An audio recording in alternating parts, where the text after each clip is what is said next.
तो अभी इस ट्रेनिंग का अगला पार्ट है, इसमें एंटीना से शुरुआत करेंगे। अभी एंटीना के अंदर जैसे आपको प्रोक्योर करना है एंटीना, तो आपको किस किस चीज़ की उसकी स्पेसिफिकेशन की जानकारी होना मस्ट है। तो एंटीना के संग आपको अगर काम करना है तो आपको एंटीना के कनेक्टर का टाइप पता होना चाहिए।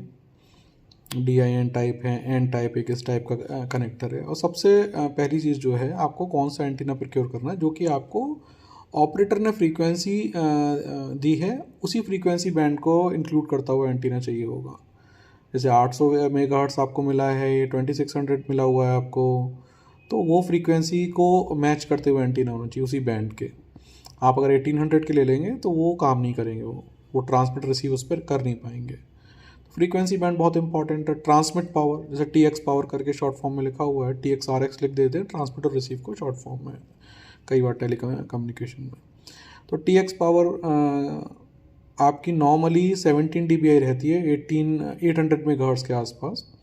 16.5 भी हो सकती है, थोड़ी ज़्यादा भी मिल सकती है, लेकिन जितनी ज़्यादा dBi बढ़ाएंगे उतना ज़्यादा एंटीना का साइज़ बढ़ता है, लेकिन ज़्यादा dBi का होने से बेनिफिट है। TX पावर मीन्स आपकी कितनी पावरफुल तरीके से वो सिग्नल को फेंक रहा है। जितना जितना ज़्यादा पावर होगा उतना ज़्यादा उसका कवरेज होगा।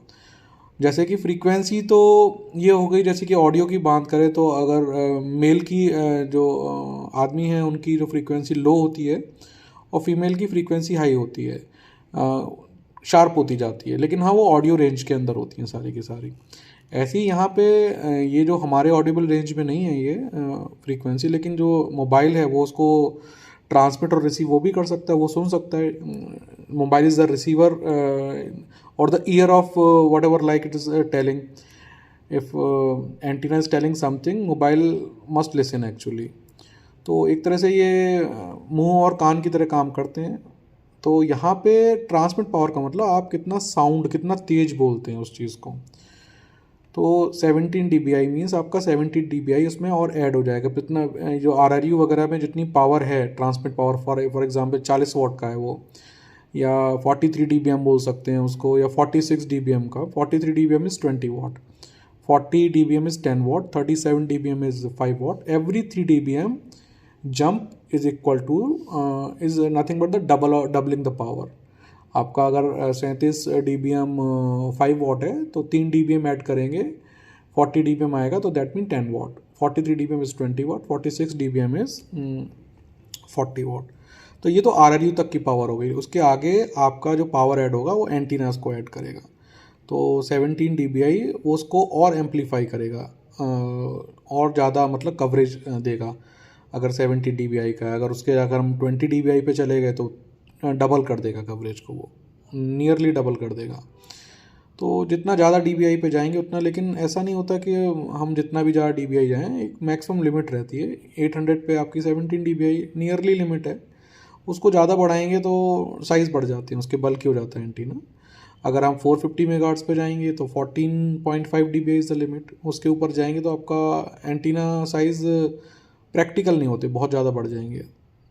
कि जितनी लो फ्रीक्वेंसी होगी एंटीना साइज़ उतना ही ज़्यादा बड़ा हुआ होगा। लेकिन हायर फ्रीक्वेंसी पे एडवांटेज क्या है हमें, कि हायर फ्रीक्वेंसी पे क्योंकि एंटीना साइज़ छोटे होते हैं तो we still have scope to increase the antenna size. तो हम dBi बढ़ा सकते हैं वहाँ पे, मतलब ज़्यादा dBi का एंटीना भी मार्केट में ऑप्शंस होते हैं उसके। 21 dBi भी होता है, 19 dBi बहुत पॉपुलर है हायर फ्रीक्वेंसी पे, और 23 dBi तक भी जाया जा सकता है उसके लिए। नॉर्मली ये जो एंटीना दो टाइप के होते हैं, ओमनी डायरेक्शनल और सेक्टर। ओमनी मीन्स ऐसा एंटीना जो चारों तरफ, ओमनी मतलब हर डायरेक्शन में आपको कवरेज देगा, जो राउंड वाला एंटीना है।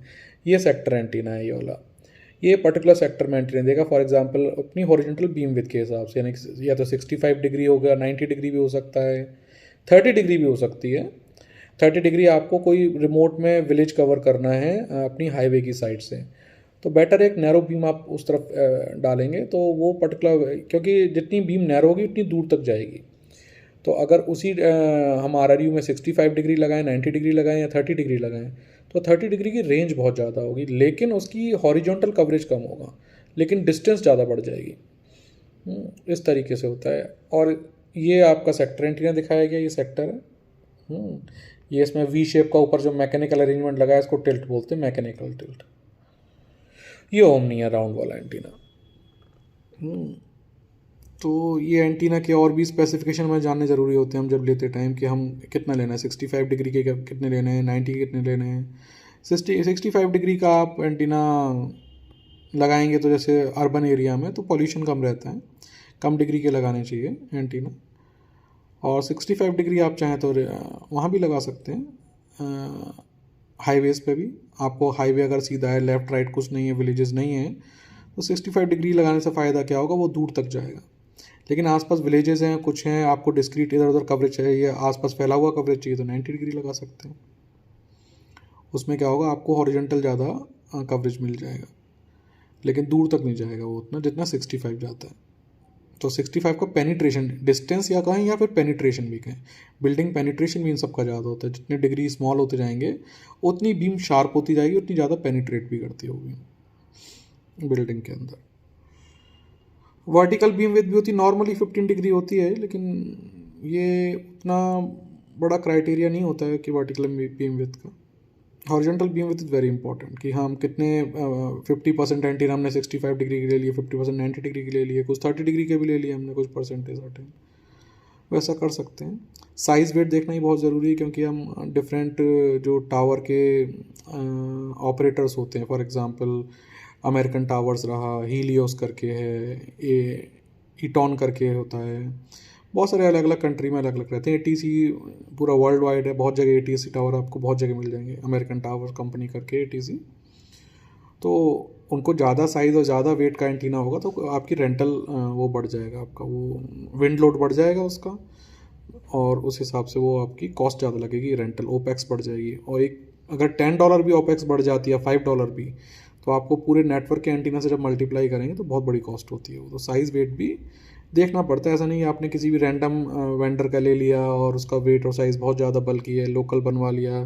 कुछ लोकल कंपनी भी है इंडिया में, सही बनाती हैं, लेकिन हो सकता है वेट साइज़ उतना अच्छा ना हो उनका जितना कि बाकी जो कंपनी होती हैं उनकी, एंड्रू, कैथरीन, मोबी, जैसे वो उनके वेल ऑप्टिमाइज एंटीना है, वैसे ना हो शायद उसके।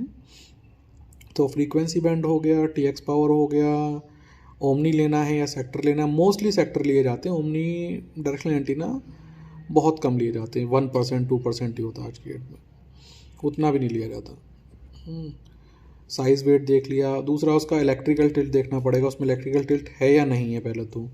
अगर है तो कौन से टाइप का है वो, रिमोट इलेक्ट्रिकल टिल्ट है, मैकेनिकल इलेक्ट्रिकल टिल्ट है। मतलब मैकेनिकल इलेक्ट्रिकल टिल्ट का मतलब कि इलेक्ट्रिकल टिल्ट को ऊपर रिगर जाके अपने हाथ से नीचे की नॉब को, ये इलेक्ट्रिकल टिल्ट होता है। ये जो दिखाया गया है, ये नॉब जो दिखाई गई है प्लास्टिक की, इस नॉब को खोल के यहाँ पे इसको हम इसके इलेक्ट्रिकल टिल्ट को चेंज कर सकते हैं यहाँ से।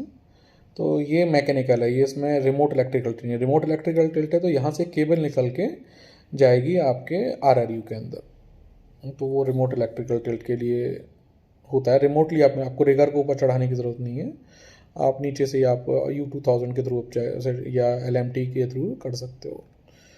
तो इलेक्ट्रिकल टिल्ट और ये मैकेनिकल टिल्ट है, आपको जो मैकेनिकल अरेंजमेंट दिखाया गया है। मैकेनिकल टिल्ट और इलेक्ट्रिकल टिल्ट में फ़र्क क्या होता है कि इलेक्ट्रिकल टिल्ट में बेसिकली पावर भी कम हो जाती है, उसको बढ़ाते हैं तो जो उसका मेन लोब होता है, एंटीना के रेडिएशन पैटर्न में मेन लोब होता है एक पैराबोला टाइप का, बैलून टाइप का, आगे रेडिएशंस जाते हैं, और साइड लोब्स होते हैं साइड में, तो वो साइड लोब्स को सप्रेस करता है इलेक्ट्रिकल टिल्ट। अच्छी बात है, लेकिन मेन लोब को भी सप्रेस कर देता है वो। तो इंटरफ्रेंस कम हो जाता है इलेक्ट्रिकल टिल्ट को बढ़ाने से, इंटरफ्रेंस कम हो जाएगा, साइड लोब्स कम हो जाएंगे। साइड लोब्स अनडिज़ायरेबल होते हैं स्पेशली अर्बन और डेंस अर्बन एरिया में। और मैकेनिकल टिल्ट आप मैकेनिकली उसको डाउन कर सकते हो, उसका रेडिएशन पैटर्न जो ऊपर जा रहा है हो सकता है ओवरशूट कर जाए, उसको नीचे करेंगे तो सर्टेन पॉपुलेशन में जाएगा। लेकिन ऐसा नहीं होता कि मैकेनिकल टिल्ट को आप मैक्सिमम वर्टिकल बीम विड्थ का हाफ ये रिकमेंडेड है, उससे ज़्यादा नहीं जाना चाहिए। जैसे 15 डिग्री है वर्टिकल बीम विड्थ है तो आपको 7.5 डिग्री तक ही जाना चाहिए, या 30 डिग्री भी है वर्टिकल बीम विड्थ है तो 15 डिग्री तक जाना चाहिए आपको। उससे ज़्यादा करेंगे तो उसका जो मेन लोब का एंटीना पैटर्न है, वो रेडिएशन पैटर्न वो डिस्टर्ब हो जाता है, वो डिस्टॉर्शन आता है, कुछ उसमें नॉइज़ आने लगते हैं। तो एंटीना जब इंस्टॉल हो जाते हैं तो इनके जो ओरिएंटेशन लिए जाते हैं, अल्फ़ा बीटा गामा करके सेक्टर होते हैं, या 0 1 2 या 1 2 3 करके सेक्टर्स, उनके ओरिएंटेशन, मतलब एजीमुथ्स और टिल्ट्स लिए जाते हैं कि मैकेनिकल टिल्ट कितना दिया गया है, और एजीमुथ यानी कि नॉर्थ से वो कौन सी डिग्री पे है। यानी कि पहला एंटीना हमने नॉर्थ से क्लॉकवाइज जाना शुरू किया, और पहला एंटीना मान लो 10 डिग्री पे हमको मिला, शूट करता हो तो 10 डिग्री हो गया। फिर अगला मान लीजिए 120 डिग्री पे मिला, उसके अगला फॉर एग्जांपल 240 पे मिला, तो उसके एजीमुथ्स हो जाते हैं। और ऐसी तरह से मैकेनिकल टिल्ट्स होते हैं। नॉर्मली 2-5 डिग्री के टिल्ट दिए जाते हैं, मैकेनिकल भी इलेक्ट्रिकल भी, डिपेंड करता है, प्लानिंग डिपार्टमेंट से आता है ये सब। वो अपने यूनिट करके एक अपना उनका टूल होता है हुआवे का, या बहुत से टूल्स हो सकते हैं ड्राइव टेस्ट के, इन सब के प्लानिंग के, तो उससे निकल के आते हैं ये। Now let's move to next section.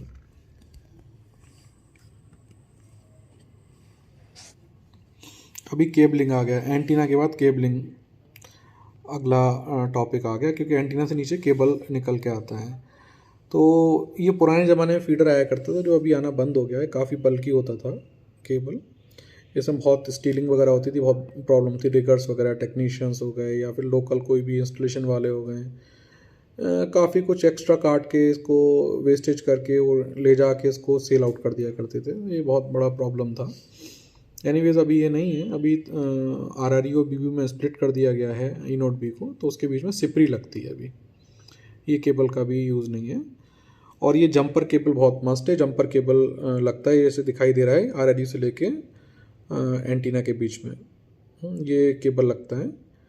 DIN type का या N टाइप के कनेक्टर्स होते हैं, डिपेंड करेगा आपने कैसे एंटीना लगाया। लेकिन हाँ, ये कनेक्टर मेल होना चाहिए, फीमेल होना चाहिए, ये डिपेंड, ये मैच प्रोक्योरमेंट के टाइम ये ध्यान रखा जाता है कि एक कनेक्टर दूसरे टाइप के जहाँ से जो एंड डिवाइसेस से मैच करने चाहिए। अगर एक मेल है, आपने दूसरा भी मेल ले लिया, तो वो मिसमैच हो जाएगा। हाँ, या एक एन टाइप एक DIN टाइप ले लिया, वो मिसमैच हो जाएगा। वो ध्यान देना ज़रूरी है हमको, नहीं तो ये सब आने के बाद फिर या तो शिपमेंट वापस करो, नया मंगवाओ, या एक्स्ट्रा बुलेट लेनी पड़ती है जो इन दोनों को, ये कनेक्टर्स को मैच कराने के लिए। लेकिन वो एक्स्ट्रा लॉसेस देगी इस पूरे RF रन के अंदर, और एक्स्ट्रा कॉस्ट भी लगेगी, तो इसलिए इसका ध्यान दिया जाता है। अभी ये सिपरी केबल इस्तेमाल होती है, फाइबर केबल होती है, इस केबल का यूज़ किया जाता है। और ये आपके फॉर एग्जांपल हुआवे का BTS दिखाया, ये इसका नीचे वाला एंड है, जो टावर के नीचे आपका कैबिनेट होता है, उसके अंदर UMPT कार्ड है, और वहाँ से केबल जाके UBBP कार्ड से केबल जाके बेसिकली ये RRE से कनेक्ट करने वाला, ये 3 सेक्टर होते हैं ये। तो यहाँ से सिपरी केबल निकल के अलग अलग RREs में जाती है। तो ये सिपरी का एक पेयर होता है जिसमें TX RX दोनों होते हैं। तो इस तरह के 3 पेयर दिखाई दे रहे हैं, ये 3 पेयर ऊपर जाते हैं। तो दूसरी इसके अलावा हम प्रोक्योरमेंट करते हैं तो वेदर प्रूफिंग भी हमें ध्यान देना पड़ेगा कि वेदर प्रूफिंग भी होनी चाहिए हमारे पास। और अगर वेदर प्रूफिंग ख़राब होगी तो हमें VSWR के अलार्म्स आएंगे इसके अंदर। तो VSWR क्या होता है, ये बड़ा कॉमन सा टर्म है, वोल्टेज स्टैंडिंग वेव रेशो करके। इसकी कोई यूनिट नहीं होती।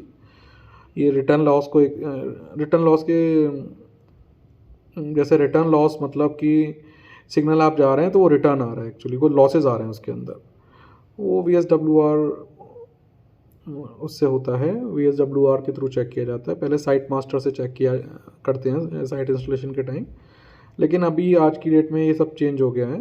अभी सीधे जो NMS सिस्टम है वो इतने कैपेबल हैं, और वो वहाँ से चेक किया जा सकता है VSWR, एक स्वीप टेस्ट करके वहाँ से ईजिली चेक हो जाता है। अगर ये 1.5 के ऊपर जाएगा तो माइनर अलार्म या अलार्म्स आने शुरू हो जाते हैं। 1.7 पे मेजर, 1.9 पे क्रिटिकल, अपने हिसाब से सिस्टम में सेट कर सकते हैं। अगर ज़्यादा VSWR बढ़ेगा तो आपकी कवरेज रिड्यूस हो जाएगा और लॉसेज, नॉइज़ वगैरह बढ़ जाएंगे, तो वो ध्यान देना पड़ता है इसका। इसके अलावा टर्निंग रेडियस क्या होती है, तो जब भी आप ये सुपर फ्लैक्स जंपर केबल ने यहाँ पे ये वाला जंपर लेते हैं, इसकी टर्निंग रेडियस देखना बहुत ज़रूरी होती है, क्योंकि ये लगाया इसलिए जाता है क्योंकि ऊपर इंस्टॉलेशन की आपको आसानी हो जाए कि टर्न करने पे ये टूटना नहीं चाहिए, ज़्यादा लॉस नहीं आना चाहिए। सुपर फ्लैक्स इसको बोला इसलिए जाता है क्योंकि फ्लेक्सिबिलिटी के लिए, लास्ट लेग कनेक्शन के लिए।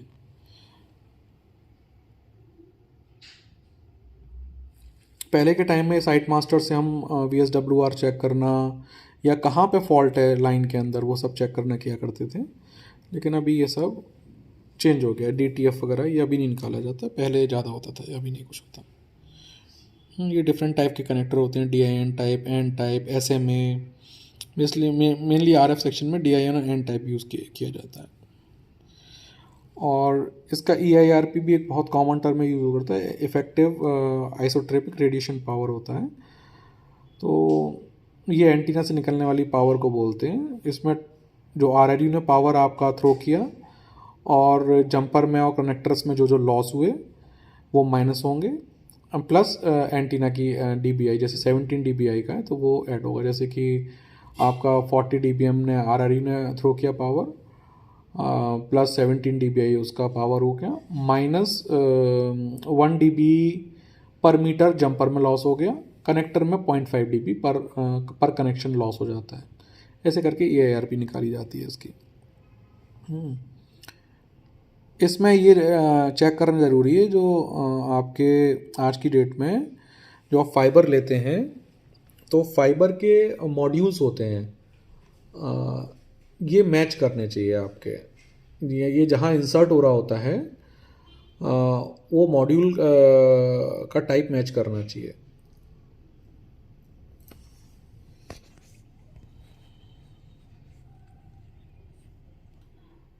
अभी केबलिंग के बाद अगला टॉपिक है RRU। रिमोट रेडियो यूनिट होती है। रिमोट इसलिए बोलते हैं क्योंकि इसको अब अभी हम ई नोट बी के संग वहाँ नहीं लगाई जाती है, ई नोट बी का पार्ट नहीं होता, उसको टावर के ऊपर लगाते हैं, इसलिए रिमोट बोल देते हैं। रेडियो यूनिट होती है। पुराने टाइम में ऐसे लगता था ये आपका नीचे ही लगा हुआ है और इस PTA से सीधे फीडर केबल निकलती थी। अभी के टाइम में ये इस तरीके से लगता है, ये इस तरीके से लगता है। ये नीचे तो आपका BTS हो गया सिपरी केबल के थ्रू, ऊपर RRU में गया, RRU से एंटीना में चला गया। इस तरह के 3 सेक्टर बनते हैं। ये एक सेक्टर दिखाया गया है यहाँ पे। ये RRU एक्चुअल में ऐसा दिखता है, ये एक्चुअल फोटो राइट साइड में जो है यहाँ जो बॉक्स में प्रेजेंट कर दिया गया है। ये 2 केबल दिखाई गई। नॉर्मली ये 2x2 माइमो इस तरीके से लगाया जाता है। 4x4 माइमो में चार केबल जाएंगे। 2x2 माइमो मतलब दोनों TX हैं, दोनों ही RX हैं, दोनों केबल से ट्रांसमिट होगा, दोनों ही केबल से रिसीव होगा। अगर 4x4 माइमो होगा तो थ्रूपुट आपके डबल हो जाएंगे। ये 2x2 में आपके डबल हो जाएंगे थ्रूपुट, और 4x4 में 4 टाइम्स हो जाएंगे विदाउट माइमो अगर होगा तो। उससे 4x4 में 2x2 के भी डबल हो जाएंगे।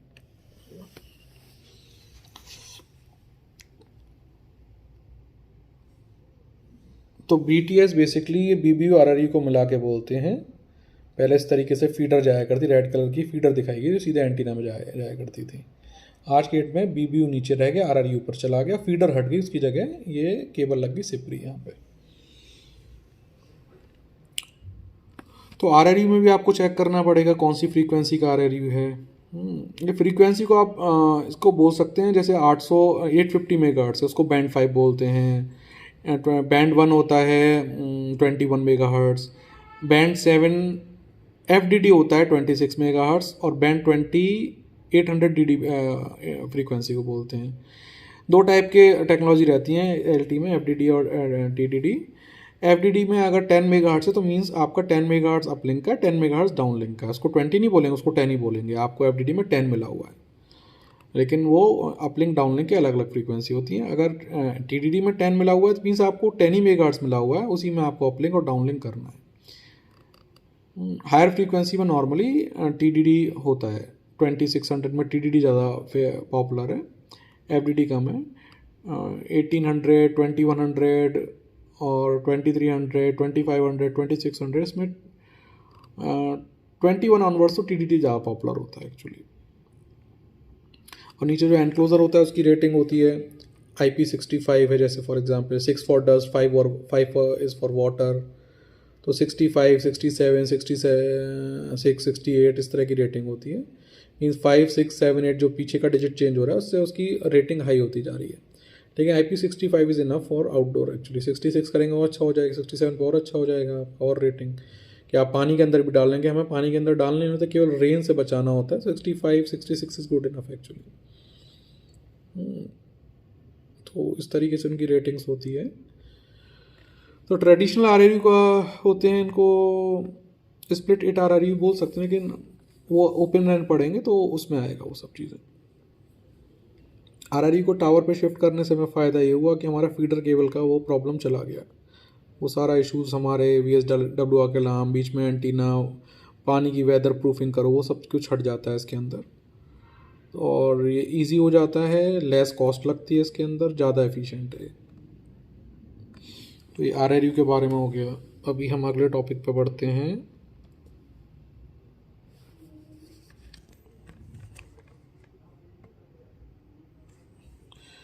अगला टॉपिक आ गया BBU। अब BBU में क्या क्या होता है, BBU किसको बोलते हैं? अगर देखा जाए तो इस तरह से बोल सकते हैं BBU को। नीचे वाला जो आपका सर्वर टाइप का है, ये BBU है। चाहे वो किसी भी कंपनी का हो सकता है, हुआवे, ZTE, एरिक्सन, नोकिया, किसी का भी। बीच में RRU लगा है, ऊपर आपके एंटीना लगे हुए हैं, अल्फा बीटा गामा करके सेक्टर है 3RRH का। इसकी ये डिस्ट्रीब्यूटेड यूनिट है एक्चुअली, इसको बोलते हैं, क्योंकि BBU RRU अलग अलग इसमें हैं। ये रियल पिक्चर्स हैं साइट की। यहाँ BBU नीचे लगा हुआ है, ये रैक को खोल के दिखाया गया है। और ये नीचे यहाँ से RRU का कनेक्शन जा रहा है। ये आपको ब्लू कलर की जो केबल दिखाई दे रही है, यहाँ से कनेक्शन जा रहा है।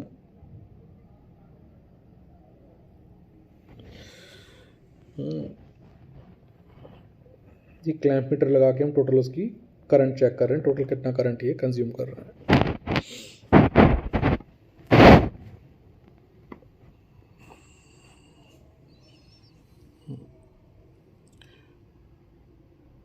अब BBU भी एक्चुअली जो परचेज़ करते हैं तो BBU की अलग अलग आइटम होते हैं। BBU का रैक होता है, is one of the item. उसके बाद उसमें रैक के अंदर PDU इंस्टॉल होगा, पावर डिस्ट्रीब्यूशन यूनिट। ये जो पावर डिस्ट्रीब्यूशन यूनिट लगी हुई है ऊपर, अलग अलग पावर के, मेन पावर यहाँ से आ रही है, यहाँ से अलग अलग जगह ये 3 RRU में डिस्ट्रीब्यूट हो रही है।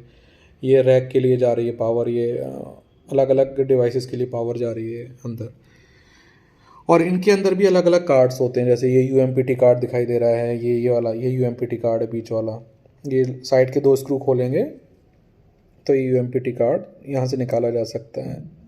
ये UBBP कार्ड है जो कि हम RRU से कनेक्शन कर रहे हैं, बीच का ये वाला कार्ड। ये अलग अलग जगह जा रही है पावर, तो उसकी हमने लेबलिंग कर दी है येलो कलर में कि यहाँ पे RRU 1 जा रहा है, 2 जा रहा है, 3 जा रहा है, इस तरीके से रहता है। तो इसके भी BBU के अलग अलग पार्ट है। UMPT मेन कार्ड होता है, फिर अलार्म का एक कार्ड है, फिर इसके अंदर एक सर्ज रजिस्टर का भी कार्ड हो, सर्ज का कार्ड होता है कि ताकि कोई बाहर से केबल आ रही हो वो डायरेक्टली उसमें लाइटनिंग होके अंदर पूरे इनोड भी को डैमेज ना करे। बीच में कार्ड होता है, उसका फ्यूज़ ब्लो हो जाता है।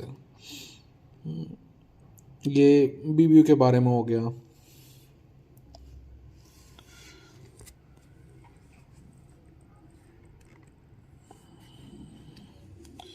अब साइट कॉन्फ़िगरेशन किस तरीके से होती है, ऐसे करके साइट को लाइसेंस इसके एक सीरियल नंबर के थ्रू आइडेंटिफाई किया जा सकता है, या एक वहाँ पे UMPT कार्ड को आप कॉन्फ़िगर करके भेज दो एक IP डाल के, या वहाँ पे लोकल इंजीनियर्स को अगर उनके पास लैपटॉप है उनसे उनको IP बता दो कि ये IP पर डाल दिया जाए। और वहीं जो बैकऑल माइक्रोवेव के रेडियो या IP रेडियोज़ जो होते हैं वो भी उसी IP और वहाँ का लोकल जो राउटर है उसी पोर्ट से कनेक्ट करने से आप जो सेंट्रल ऑफिस है वहाँ से U2000 के थ्रू इसे आप कनेक्ट कर सकते हैं। आपको इनिशियली ऐसा दिखाई देगा रहा कि एक एक करके हम कार्ड को ऐड कर सकते हैं कि कहाँ कहाँ कौन कौन के कार्ड ऐड करने हैं। ऐड होते जाएंगे, ग्रीन करके इसमें दिखाते जाएंगे ताकि वो एक्टिवेट हो गया है कार्ड। उसके बाद आप इसको कॉन्फ़िगर कर सकते हैं, UMPT को, UBBP को, सबको कॉन्फ़िगर किया जा सकता है। तो नॉर्मली तो UMPT कार्ड को आप अपनी सेंट्रल साइट पे अपनी लैब में वहीं पे करके आप जहाँ जहाँ अपना ये जा रहा है आपका जिस रिमोट साइटों पे आपका पूरा सामान जा रहा है चेकलिस्ट में डाल के UMPT कार्ड जो कॉन्फ़िगर किया है उसको वहाँ उस पर्टिकुलर साइट पे भेज दो। और इंस्टॉल करने वाले इंस्टॉल करके उस पर लगाएंगे UMPT कार्ड, तो आपको अपने आप ही वो दिख जाएगा कि माइक्रोवेव बैकऑल जो है वो ऑलरेडी कॉन्फ़िगर्ड है। तो क्योंकि अगर बैकऑल नहीं तो आप देख ही नहीं पाओगे। बैकऑल इस मतलब जो टावर टू टावर कनेक्शन होते हैं, जो फाइबर भी हो सकता है, माइक्रोवेव हो सकता है, आईपी रेडियो हो सकता है, जो भी तरीके से हम कनेक्ट करते हैं tower to tower and all tower back to our central site जहाँ एनएमएस लगा होता है। तो ये इस तरीके से होता है, ये बेसिक स्टेप्स दिए गए हैं। ये S1 इंटरफेस से आपकी नोड बी को कनेक्ट किया जाता है आपकी MME के थ्रू OMCH चैनल को एक्टिवेट करके। ये बेसिक स्टेप्स हैं इसके। अगर इसके स्टेप्स के थ्रू जाएं तो पहले तो UMPT कार्ड को हमने IP प्लान के हिसाब से कॉन्फ़िगर कर दिया, UMPT कार्ड को करेक्ट स्लॉट में डाल दिया या फिर हमने साइट पे भेज दिया। उसके बाद डिस्कवर किया OMC के थ्रू कि वो साइट डिस्कवर हो रही है नहीं हो रही है। फिर NMS में उसको साइट को ऐड किया, आप SCPT लिंक वगैरह क्रिएट किए। ये क्रिएट कर सकते हैं या फिर अपना एक XML फॉर्मेट के थ्रू इसको अपलोड भी कर सकते हैं सारी कॉन्फ़िगरेशंस के अंदर। ये 1 बाय 1 सेक्टर ऐड करेंगे तो इस तरीके से दिखाई देगा, लेकिन डायरेक्टली भी उसके थ्रू ट्रेडिशनल तरीके से ना जाएं तो हम बिना दूसरे तरीके से भी इसको हम साइट को कॉन्फ़िगर कर सकते हैं, जो कि बहुत आसान तरीका होता है, वैसे भी कर सकते हैं।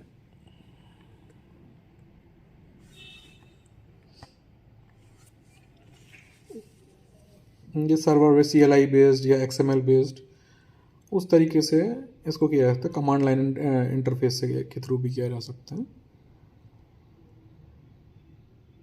रिमोटली आप उसको IP प्लान के हिसाब से आप चेक करें, वो अगर रीचेबल है तो अपनी जो कॉन्फ़िगरेशन फाइल है वो राइट पाथ में अपना सर्वर के अंदर डाल दीजिए, फिर उसको रीस्टार्ट करेंगे तो उस तरह से साइट अप आ सकती है अगर सिस्टम सपोर्ट करता है। नहीं तो XML फॉर्मेट से आप लेके एक्सेल फॉर्मेट में वहाँ से पैरामीटर को अपलोड करके साइट में वो फाइल को अपलोड किया जा सकता है। जब साइट सब कुछ लग गया, इंस्टॉल हो गया, उसके बाद एक्सेप्टेंस टेस्ट प्रोसीजर होते हैं उनके। तो ये सारे नॉर्मली इस तरह से चेक करना पड़ता है, सारे चेक पॉइंट्स हैं कि ये फाइबर केबल ठीक से लगी नहीं है, कि RET केबल ठीक से लगी है या नहीं लगी हुई है। RET केबल लगती है between RCU and RRU। RCU unit लगती है डायरेक्टली आपके RET पोर्ट एंटीना के। RCU करके एक मोटर होती है, छोटी सी एक यूनिट होती है जो कि उसको चेंज करने का, इलेक्ट्रिकल चेंज करने का काम करती है रिमोटली। तो उसके थ्रू ऐसा होता है। और बाकी सारी जो हैं चेक पॉइंट्स हैं, जो भी एप्लीकेशन, जैसे GPS ज़रूरी नहीं है हर साइट के ऊपर GPS इंस्टॉल करना पड़े, तो लेकिन अगर इंस्टॉल हो रहा है किसी वजह से तो वो सब चेक करना पड़ेगा, अर्थिंग ठीक है कि नहीं है, पावर सप्लाई ठीक है नहीं है, ट्रांसमिट पावर चेक करनी पड़ेगी, VSWR वगैरह सब चेक करने पड़ते हैं। बाकी जनरल डायग्नोस्टिक चेक करना पड़ेगा, कोई डायग्नोस्टिक रन करने का अगर सॉफ्टवेयर में कोई ऑप्शन है, सॉफ्टवेयर वर्जन क्या है वो सब चेक करना पड़ता है इसमें। नेटवर्क कनेक्टिविटी वगैरह, बेसिक कॉल्स वगैरह वो SSP में आता है। वैसे ये हार्डवेयर से और सॉफ्टवेयर से रिलेटेड ज़्यादा होता है, इसमें फंक्शनैलिटी टेस्ट नहीं होते इसके अंदर। ये सारी चीज़ में चेक करी जा सकती हैं। ये SSP होता है, सिंगल साइट वेरिफिकेशन, या सिंगल सेल फंक्शनैलिटी टेस्ट भी हो सकते हैं, या बेसिक फंक्शनैलिटी टेस्ट भी बोला जा सकता है इसको। इसमें वो सब चीज़ें होती हैं।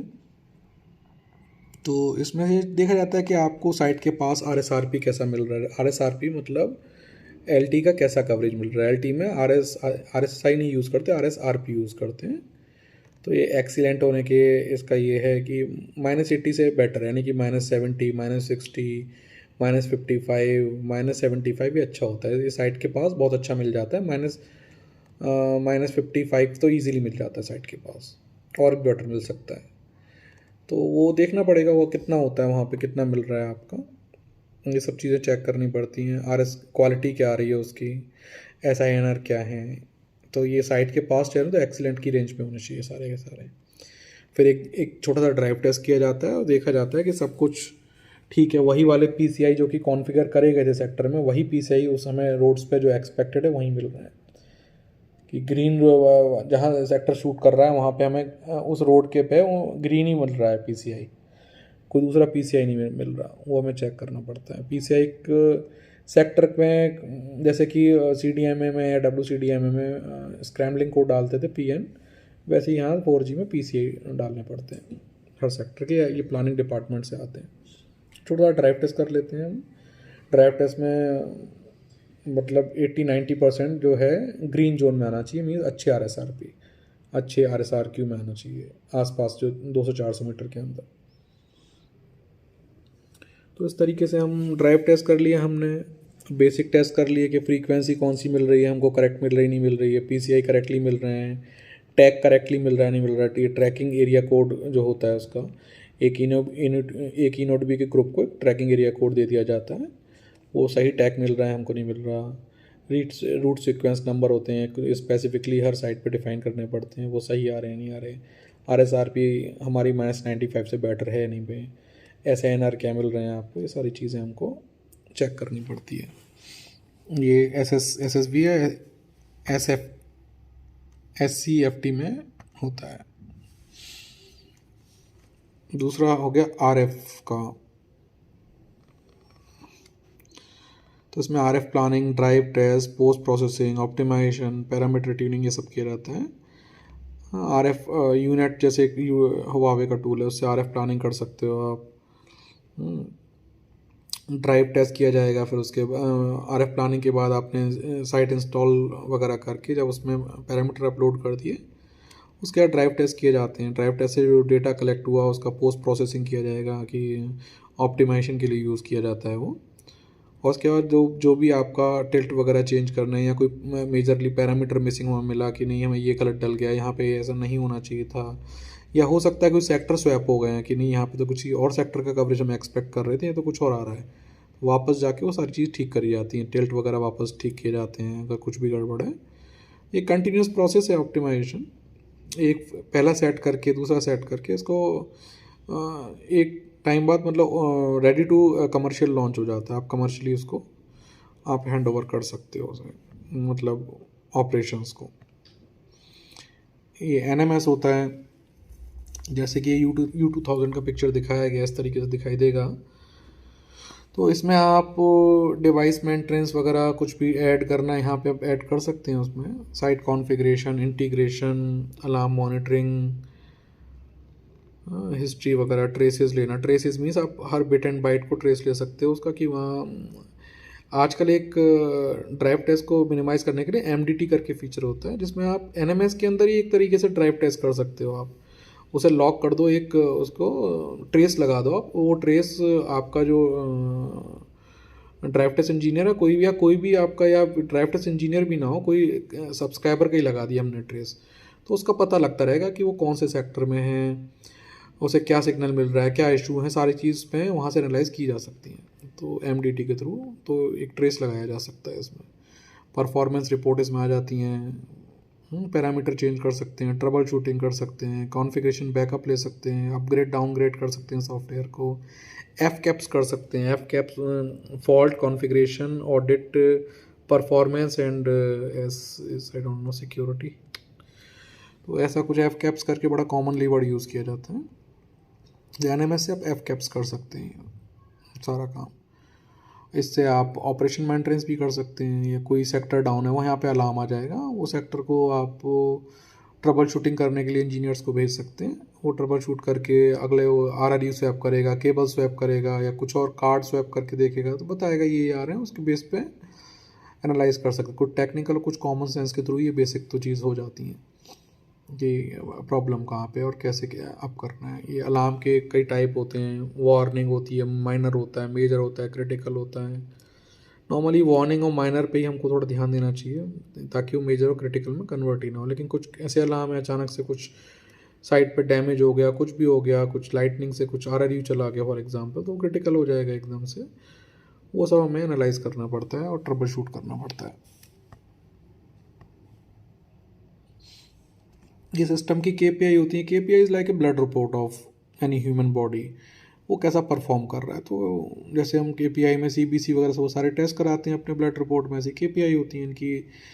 तो ये mostly fix set of parameters होते हैं, कुछ आप कस्टमाइज भी कर सकते हैं अपनी रिक्वायरमेंट के हिसाब से, लेकिन जैसे RRC सेटअप सक्सेस रेट है, ERAB, ये बहुत कॉमन पैरामीटर है। कॉल सेटअप सक्सेस CSSR बोलते हैं इसको, कॉल ड्रॉप रेट क्या है आपका, सर्विस कॉल ड्रॉप रेट क्या है, इंट्रा फ्रीक्वेंसी हैंड ओवर का, इंटर फ्रीक्वेंसी का, ये तरह तरह के फ्रीक्वेंसी के हैंड ओवर के ड्रॉप के रेट होते हैं इसके अंदर। RRC सेटअप एक बेसिक, आपको कोई भी कॉल करनी है डेटा या वॉइस की, तो RRC आपका उस टाइम एक्टिव होना ही चाहिए, RRC सेटअप का। इस तरीके से आपका KPI आप चेक कर सकते हैं इसके अंदर। ये 5-6 टाइप की KPI के टाइप होते हैं। एक्सेसिबिलिटी मतलब आप सिस्टम को पहले एक्सेस करेंगे, टावर को एक्सेस करना, उसमें कोई रिटेनेबिलिटी यानी कि अब रिटेन और ड्रॉप नहीं हो रहा आप। मोबिलिटी मतलब आप एक सेक्टर से दूसरे सेक्टर में जा पा रहे हैं, उसके लिए हैंड ओवर के हो गए। इंटीग्रिटी के ऐसे होते हैं, अवेलेबिलिटी के होते हैं, यूटिलाइजेशन के, कितना यूटिलाइजेशन हो रहा है आपका, कि आपका कंजस्टेड है या ओवर कंजस्टेड है या बहुत लाइटली लोडेड है आपका, मतलब प्रॉपर यूटिलाइजेशन ही नहीं है, तो वो चेक करना पड़ता है। अवेलेबिलिटी है ना, कि साइट कितनी अवेलेबल है, 99% टाइम अवेलेबल है, normally 99% and above available site होनी चाहिए। जैसे कि कहीं पावर चली गई, साइट डाउन हो गई, बैटरी भी चली गई, ड्रेन हो गई, तो वो साइट अवेलेबल नहीं, या फिर किसी वजह से बैकऑल डाउन हो गया तो साइट अवेलेबल नहीं, मतलब वो साइट सर्विस नहीं दे सकती, तो साइट अवेलेबिलिटी का प्रॉब्लम हो गया। और मोबिलिटी का हैंड ओवर्स के रिलेटेड हो गया, कि हैंड ओवर ड्रॉप्स वगैरह हो रहे हैं आपके, तो मोबिलिटी रिलेटेड हो गया आपका। रिटेनेबिलिटी मतलब आपकी कॉल ड्रॉप नहीं हो रही, रिटेन कर रही। एक्सेस मतलब आप उसे एक्सेस कर पा रहे हैं सिस्टम को। तो ये पैरामीटर्स होते हैं, इस तरह से रिपोर्ट आ जाती है उनकी रैप की। इसकी आपको ऊपर दिखा रहे हैं हेडर में, इस तरीके के एक PRB करके होता है, जैसे कि 10 मेगाहर्ट्ज़ में 50 PRB होते हैं, तो एक PRB रफली 1 मेगाहर्ट्ज़ का होता है, लेकिन 2x2 माइमो होने की वजह से ये आपका मैथमेटिकली 100 Mbps 10 मेगाहर्ट्ज़ में होता है, लेकिन यूज़र थ्रूपुट 73 Mbps के आसपास रहेगा। 27 Mbps आपके ये सिग्नलिंग में चले जाते हैं। सिग्नलिंग मतलब आप समझ लीजिए कि ये ड्राइविंग चैनल्स होते हैं। जैसे एक बस में अगर 20 सीटें हैं तो 2 सीटें तो ड्राइवर और कंडक्टर ने ले ली, 18 है, तो मतलब 10% तो उन्होंने ले लिया, या एक आध 2 बड़ी बस है, 2 कंडक्टर लगे हुए हैं, तो वो सिग्नलिंग के चैनल होते हैं। मतलब थ्रूपुट को उसमें भी चला जाता है, हेडर्स वगैरह में। और बाकी आपका जो यूज़र के पास जो जाता है वो 27% लेस जाता है 2x2 माइमो में। 4x4 माइमो में करेंगे तो आप 73 × 2 कर दो तो उसे 140, 130, 135 Mbps मिल जाता है हमको। और ये 73 Mbps भी आइडियल कंडीशन में होता है, मिलता नहीं है 73 Mbps। ये फील्ड में मैंने 66 Mbps 67 Mbps तक देखा है, वो भी अच्छी कंडीशन में। अब O&M ट्रिपल शूटिंग क्या होती है? O&M ट्रिपल शूटिंग आपका पहले आपका प्रोजेक्ट हुआ, प्रोजेक्ट के बाद होटो हैंड ओवर टू ऑपरेशंस हुआ, फिर ऑपरेशंस के अंदर चला गया। इसमें सेक्टर डाउन हो गया, मान लो बैक कॉल का इशू है, साइट डाउन है, सेक्टर डाउन हो, इसमें एक पर्टिकुलर अल्फा या बीटा काम है, उसको ये सेक्टर डाउन हो गया। वो सेक्टर डाउन होने का रीज़न क्या हो सकता है? RRE हो सकता है, कोई BBU में भी कोई इशू हो सकता है, वो पर्टिकुलर जगह पे हो सकता है, कोई उसमें PDU में वो पर्टिकुलर RRU की पावर चली गई है, वो भी एक इशू हो सकता है इसके अंदर।